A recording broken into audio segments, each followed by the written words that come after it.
Hey there Nation, and welcome to the show where we help you to play miniatures wargaming on a budget.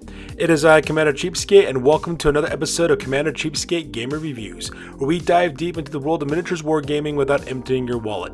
In this series, we put budget-friendly hobby products to the test, from paints and brushes to terrain and miniatures. Are they a steal or are they just cheap? We break it down to you so you can make the best decision for your hobby without overspending.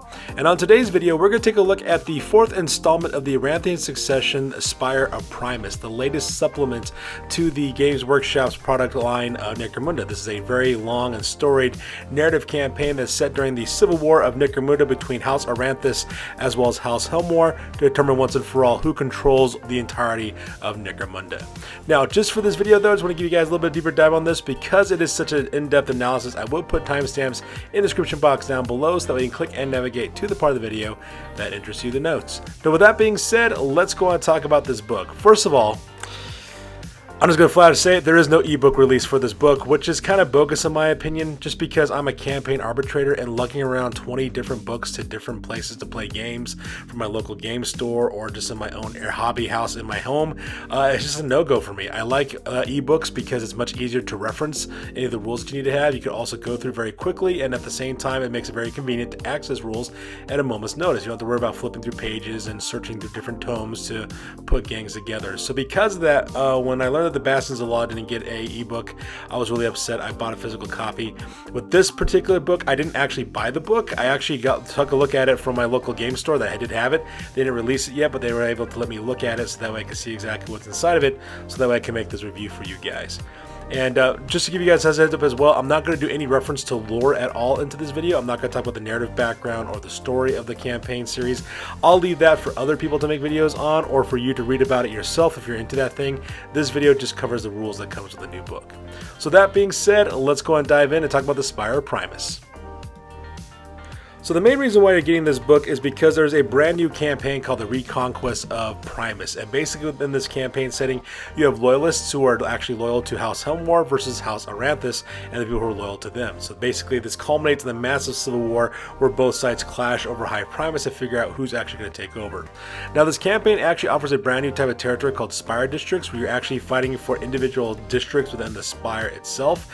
And the neat thing about these territories is that they're very lucrative. They offer you a lot of different bonuses in terms of credits, and they also offer some unique bonuses not seen before, things like removing lasting injuries and that kind of thing as well, which is actually quite nice. Another thing to note as well is the Reconquest of Primus actually is very Dramatis Personae heavy. Depending on which side you choose, you have access to different types of Dramatis Personae, whether it's that the special character who's also a Whisper Merchant, or Cal Jericho, or Scavs, for example, Lord Aranthus himself, Lady Credo. Pretty much almost every single major character that's come out from the Aranthian succession is up for grabs. So in case you don't have those kind of miniatures, or if you're planning on proxying and converting your own, just keep that in mind if you are going to pay in this campaign. And of course, if you are starting for the very first time with your campaign in the fourth part of the Aranthian succession, you actually get 1,500 credits in order to start off creating your gang. So that part is quite cool. Now, as for the scenarios on this one, there's 8 brand new scenarios. They're very, very narrative heavy for this campaign because it takes place in the climax of the Aranthian succession. So that part is quite interesting. So if you're not really into narrative play with like an overall story taking place, this might not be the scenarios for you. Another interesting side note about the Reconquest of Primus, there are no vehicles allowed in this campaign because that all takes place in the Underhive and also in High Primus as well. So you don't really need to worry about having vehicles. So if you're worried about adding vehicles or having to actually do Ash Waste type stuff in this campaign setting, you don't really need to worry about that because that's not really going to happen in this supplement. So that part is quite nice as well. And pretty much all the scenarios culminates to the final one. It's called the Fate of Primus scenario, where basically you have a massive fight between both the Aranthians as well as the Helmores, and they basically fight over once and for all to see who actually ends up controlling High Primus in the end. So if you're really into that really narrative heavy kind of scenarios, then this supplement is definitely the one for you. So continuing on with the rules, one of the interesting ones is the brand new creation of what's known as Aranthian aligned gangs. And if you decide to do this at any part during the Aranthian succession, your leader automatically gets the Iron Will skill for free. And at the same time, you also get access to Aranthian Archaeotech weapons as well as war gear. Things like this, for example, means that, for example, you can get a plasma pistol, for example, that fires on overcharge at all times, but it doesn't have the scarce or the unstable rule, for example. Another example is a chest piece that if you get shot from the front, you have a 4-up honor save that's unmodified. There's a whole list of things that you can get from this Aranthian aligned gangs armory, so that part is quite good. At the same time, you also have a series of objectives called the Prince's Orders, which are basically like orders from the Lord Aranthus himself. And if you achieve these objectives and you do that, you actually get bonuses for your gang in terms of extra weapons and equipment, extra experience points, and credits and things of that nature if you manage to perform those orders. Another really cool feature of this rulebook is that you now have access to the Sthenian Spire Hunter, which is the same Spire hunting suit that Lady Hera actually wears as well, which is quite cool. It actually costs you 255 credits as base, and the statistics that you have is pretty much on par as the Spire Hunt Master as well. There's some minor changes in terms of like a number of attacks and initiative and things of that nature. But it actually is quite cool, so you could actually recruit a Sthenian Spire Hunter into your gang if you want to. Your primary skills are Agility, Combat, as well as Savant. Those are your primary skills as well. And you do have access to the Sthenian Hunting Rig. So you do have the Sthenian Claws, for example, the Medusae flash projectors is another thing you also have as well. But oddly enough, you could also take weapons as well on top of that. So you could take things like power swords, for example, plasma pistols, or some other things you could take. There's a whole variety of different sidearms as well as close combat weapons that you can take alongside the Sthenian Spire rig as well. So it's the only hunter that I'm aware of that can actually do that, which is quite cool. So if you're looking for a way to add something new to either your Spire Hunter parties or maybe to your gangs, this is one way you could actually do so. Now let's talk about hanger-ons real quick, because in this rule we actually got some updates for some hanger-ons as well as some brand new ones. And one of the brand new ones you actually get access to is what's called the Indentured Psyker. You can have up to 3 of these guys in your gang. These guys are new hanger-ons where they have willpower 5+, and they also cost 70 credits to recruit. Now depending on your status as a gang, whether you're law-abiding or an outlaw gang, you actually get access to the Sanctioned Psykered rule for law-abiding gangs, and for outlaw gangs you actually get the Unsanctioned Psykered special rule attached to these guys as well. Now the nice thing about this, you do have that 5+ willpower. However though, your powers are actually not that great. There are 6 powers that you can choose from, and you get 2 of these 6 powers. Those powers are Assail, Flame Blast, Freeze, Time, Quickening, Weapon Jinx, as well as Terrify.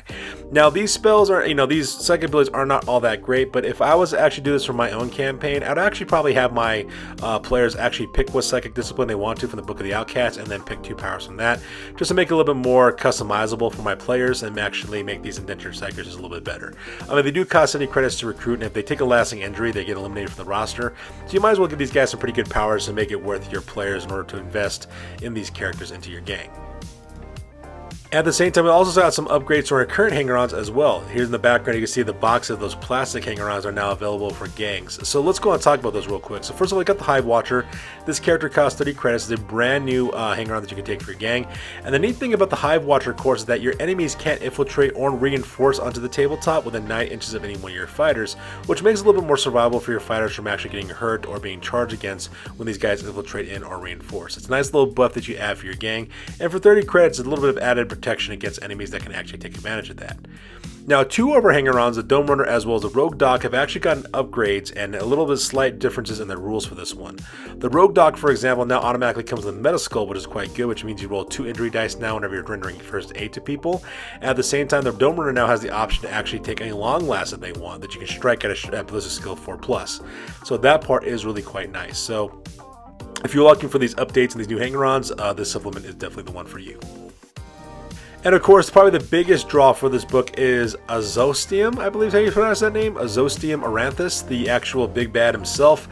This guy is pretty much on par with most Spire Hunter level characteristics. He can also activate twice as well, just like a Spire Hunter can. That massive sword he's carrying is called a bifurcated blade, which is basically a versatile weapon, like a power sword with a versatile trait attached to it, and also has the Sever special rules attached to it as well. At the same time, he's also got like a 4-up ward save, which also makes him really good. And it is interesting, in fact, at the beginning of each round, you can actually teleport this guy 6 to 12 inches from where he's currently at and put him anywhere on the battlefield within 6 to 12 inches. So this guy is actually quite cool. He's got the big bad statuses of a bad guy as well.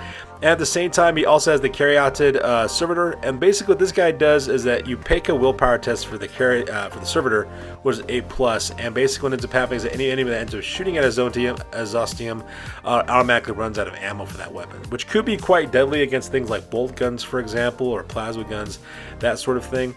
So like if you really want to take out Ozostium, for example, you actually want to take out the Caryatid first and then go after him, just like you would for any like main boss fight in a video game.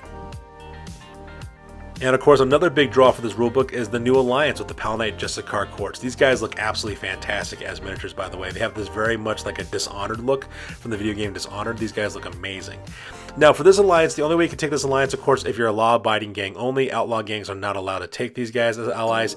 You also might get a strong alliance of Palanite Enforcers, which makes sense because, you know, they're Palanites, right? So that kind of works out.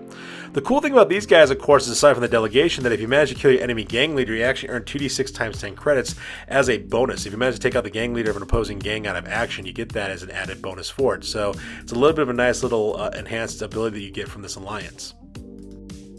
The, of course, drawback is if you manage to fail, the leader of your gang must pass an intelligence test. And if you fail that intelligence test, a random gang member goes in recovery. And this represents the fact that your gang is being questioned by the Justicar courts to figure out what the heck happened and why you weren't able to achieve your objective.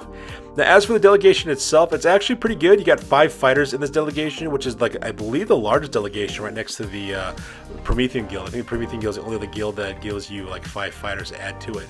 And these guys are actually quite good. The Executioner as well as the Judge, they actually come with mesh armor as well as armored undersuits to give them 4 armor saves. The other 3 fighters have flak armor with armored undersuits as well. At the same time, they also have access to photon flash grenades. They have shock pistols, a shotgun, a man catcher, as well as bolt pistols, as well as Executioner's axe.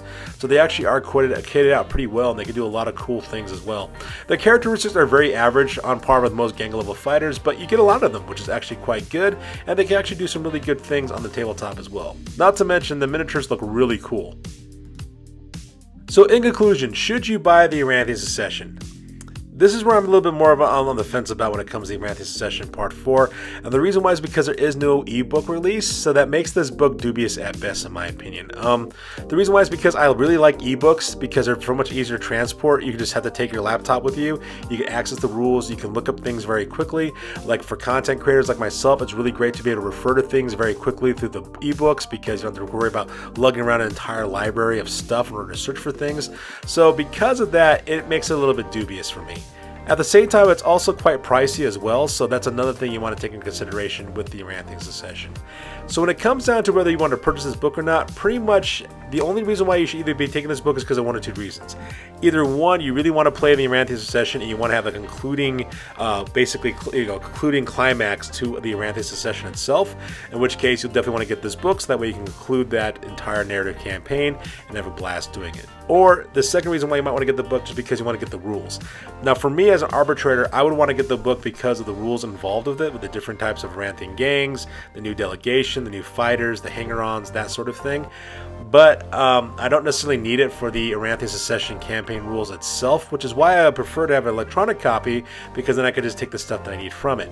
I don't really need anything else, and that's why it's kind of like I'm on the fence about it. So it just kind of depends on your situation whether you want to get it or not as well. Otherwise, if you want to get the rules but you want to pay for the price or get the physical copy, there are other ways for you to get the rules elsewhere. I'll just let your imagination go with that. So if you really need to get the rules and you want to pay the price of it, there are ways of actually achieving that. So there you guys have it. This is our overall review of the Aranthian Succession Part 4, the Spire of Primus review. As always, please feel free to like, comment, and or subscribe. You guys' input is invaluable to us as always. Also check us out on Facebook, Instagram, as well as blogger.com for all the latest greatest hobby news related to this channel. I'm Commander Cheapskate. I will catch you guys next one. Peace out and stay classy.